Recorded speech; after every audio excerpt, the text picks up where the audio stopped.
Welcome. Today, I'm going to show you how to turn on Gmail call pop-up notifications on your Android device with the latest updated steps. This feature will make sure you never miss a call notification from Gmail by displaying it as a pop-up on your screen. Let's get right into it. First, open your phone settings. This is where you control all the apps and notification preferences.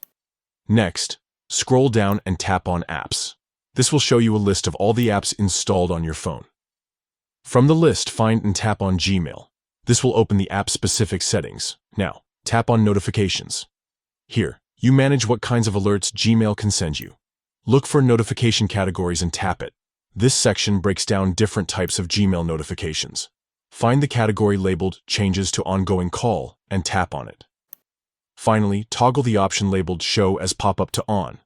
This enables pop-up notifications specifically for calls through Gmail. And that's it.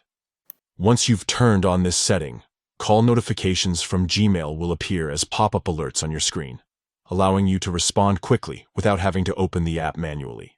This is especially useful if you're multitasking or using other apps and want to ensure you don't miss any important calls coming through Gmail. Remember, pop-ups are a great way to get instant visual alerts right on top of whatever you are doing. By following these simple steps, you've effectively activated the Gmail call pop-up notifications and improved your experience staying connected. Thank you for watching, and enjoy your new notification setup.